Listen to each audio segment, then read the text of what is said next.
Hey guys, this week I've got a twofer for you. I'm going to show you how to make carnitas, which is a confit of pork, and then I'm also going to show you how to make one of Oaxaca's 7 major moles, the Manchamanteles. What that means is table stainer, right? Tablecloth stainer. And I can tell you, if you're not careful with that stuff, it's even going to stain your hands. Absolutely delicious though. You make it with some pineapple, some apples, apricots or raisins if you have them, you know, whatever fruit you like that works with the pineapple, and then some chiles and some spices. And then you just cook it low and slow for a while. It's absolutely delicious. The carnitas, what that means is little meats. And traditionally, you can use any cut of the pig. And when I say any cut of pig, you can do ears, ribs, pork belly, shoulder, whatever you want. It's not what internet resources would have you believe, that it's something that you can make in your slow cooker and it only uses pork shoulder. No, carnitas is a pork confit. You take the piece of meat, you cook it in its own fat, low and slow until it's nice and tender. And then where carnitas is a little different is right at the end, you crank up that temperature and get them nice and crispy on the outside. And you can even store the meat in the fat, just like any other confit. It's gonna take some time, and in between that, we had a big old snowstorm here in town, and I lost my plum tree in the backyard. So it's sitting on my Comcast cable right now. So in order to get that fixed, I gotta take that tree apart, and all I've got is an axe and a saw. It's gonna be fun. The first step for our carnitas is to prepare the pork, and the piece of pork I have is actually from the leg. So all I'm gonna do, nice good sized chunks, salt goes over. Now one of the reasons you don't put any other seasonings on this at this point is it's going to be cooking low and slow in fat for a long period of time. So things like garlic powder, cinnamon, they're going to burn during that period. Salt's not going to. And then right into our bag. And I'm going to use the rest of this sour orange. There's probably about 3 ounces left in here.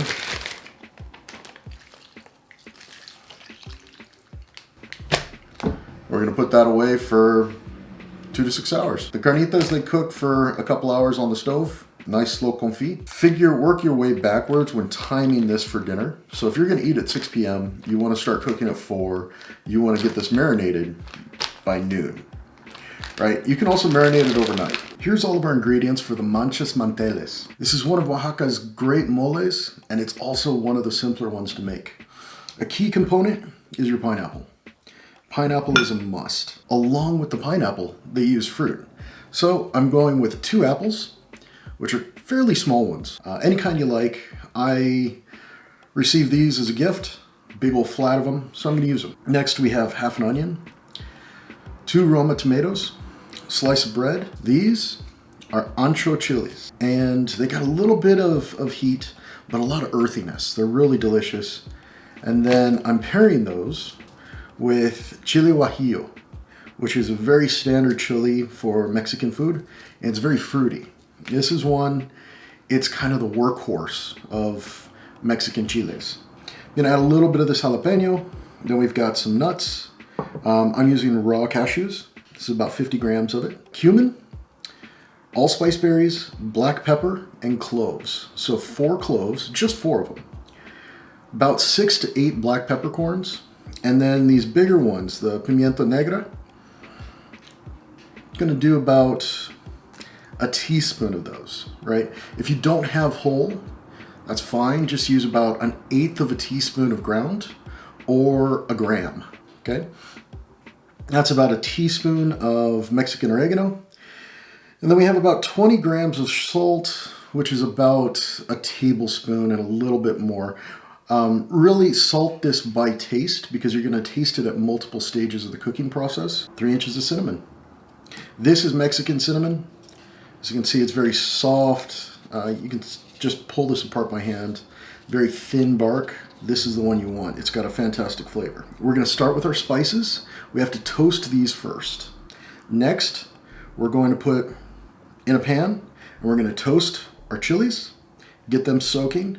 Then we're going to get some sear on on the tomatoes, the onion, the pineapple, and a little bit on the nuts. And this bread here, we're gonna get just a little bit of burn on it on the fire. All right, let's get our spices going.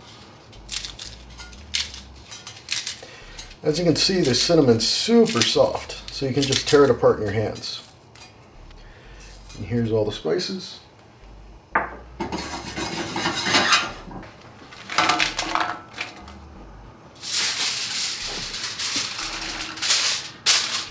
What I'm doing here with the aluminum foil, I'm just using the foil to keep these from burning directly on the plancha.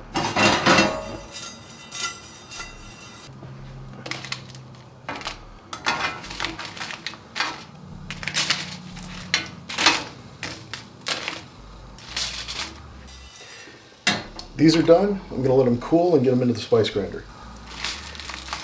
Now when you're toasting your chilies, don't toast them too much, because the further you toast them, the more chance of being bitter they have. So it's definitely okay to be a little under. At this time too, make sure you have a kettle on to get some boiling water onto these to soak them.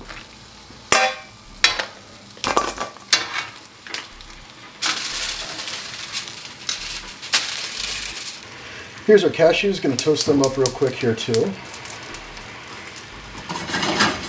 And then over the fire, get our bread going.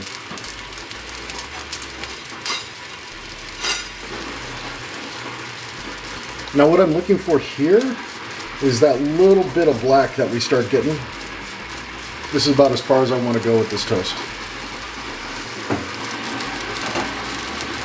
Now we're starting to get a little bit of brown on our nuts here. We're done.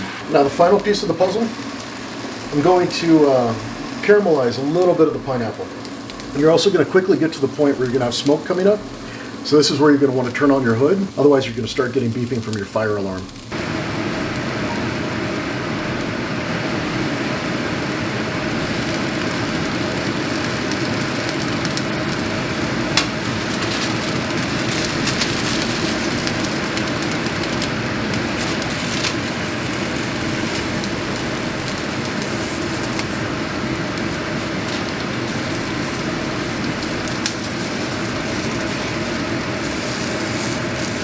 As we're toasting everything, don't move it around a lot. Let it sit, let it char in that one spot, and then find a new side. So our pineapple is done, our onion and tomato are almost done.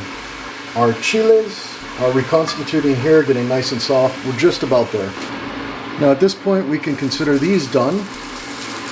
The rest of the cooking they're going to need to do, they're going to do after everything's been blended up, and then is cooked down as a sauce. There's a couple things you can do if you think chiles are a little too bitter. This also helps reduce a little bit of the heat from them. You can soak them in a couple changes of water. You can also balance out their flavor with a little bit of vinegar and a little bit of sugar. I want to clear off some of this space here. So we're going to start getting things into the blender.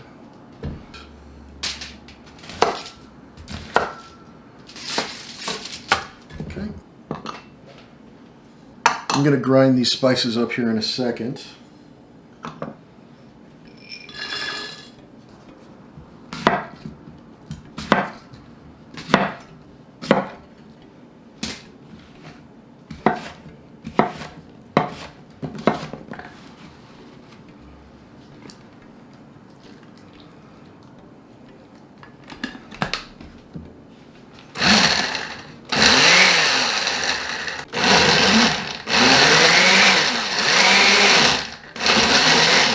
I'm going to tear up this bread a little bit.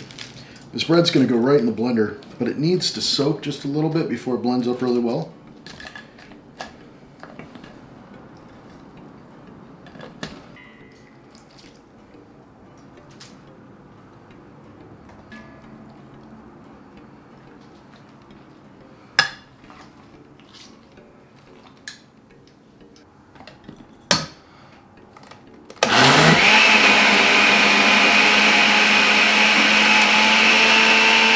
What I'm going to do is take this, get this started on the stove because you need to fry this up and then start cooking out some of the liquid. And then I'm going to blend up the rest of this batch and throw it in there. Next step is we got to fry this sauce. So get some oil in the pan. We've got this pan over medium heat right now.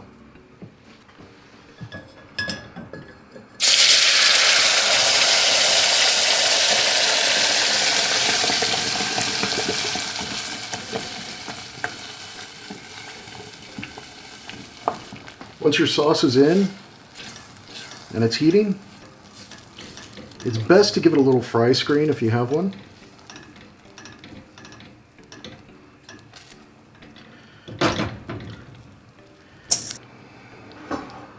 Once you have the sauce going and cooking, leave the screen on it, reduce your heat to low, medium low, and just let it cook down for a while. You're looking for, ultimately you're looking for the consistency that makes you happy.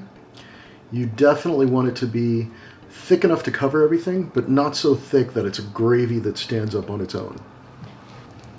It's also important to taste it at this point.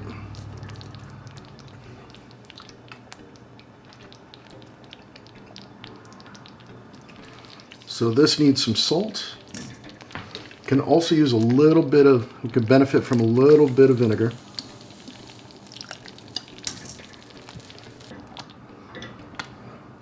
I'm happy with this thickness, so what I'm going to do at this point is just cover it and let it simmer for a little while on a smaller flame.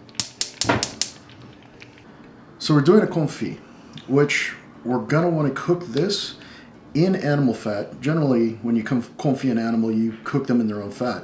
But one of the reasons for this is that in my experience, lard is a lot more forgiving when it interacts with water than, say, olive oil is. Olive oil is very reactive, you're going to get splattering. This, it just seems to be a lot gentler. You don't get as much splattering. Now the key to this is going to be temperature control. It's a confit, so it cooks low and slow. You're looking at 90 minutes to 2 hours. And it's probably going to use all this because you want enough to cover the meat. The neat thing about it is, like with any other confit, you can just let it cool and store the meat in the lard that it was cooked in.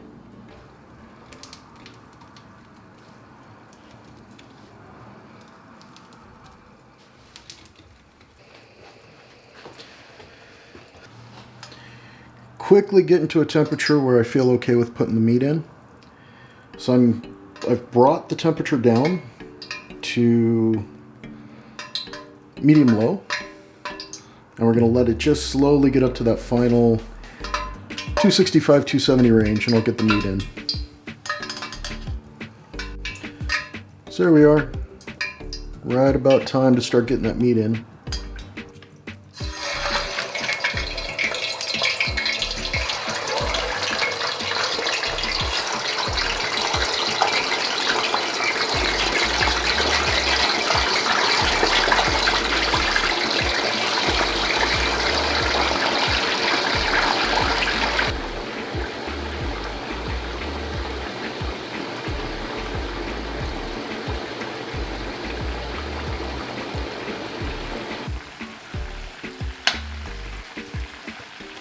And keep cooking.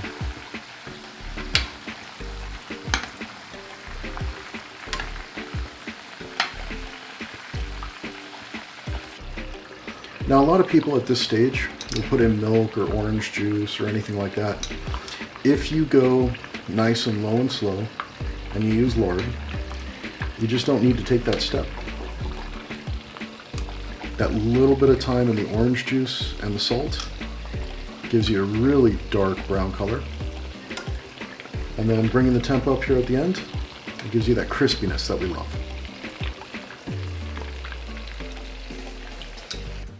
Here's our carnitas fresh out. Take a piece or two, chop them up a bit. Now these are going to be really hot still.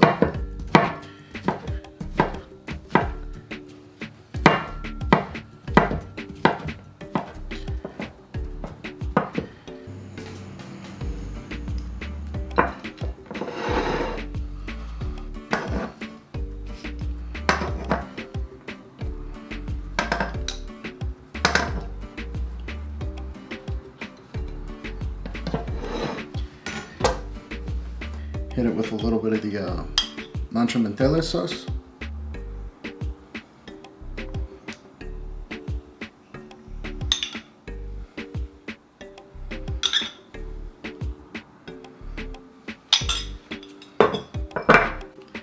The Manchamanteles sauce is not normally paired with carnitas, but it just sounded good.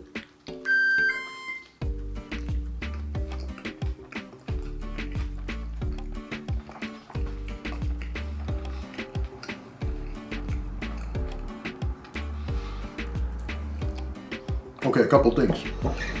First off, the mole is absolutely delicious. The fruits that you choose will help define what the flavor of the mole is. The pineapple and the apple kind of subsided and disappeared. The pineapple is really good in it. I'd also, if you have a couple other chiles available, like cascabel or chipotle, they'd be good in there too. Also the carnitas, they're crispy, they're soft, they're delicious. Remember to salt them a little after you chop them up, once they're out. Carnitas are really easy. It's just a simple confit. You don't have to season it much. And when you're done with the lard that you use, you can actually filter it and use it again. So, until next time, I'm gonna eat some tacos. See ya.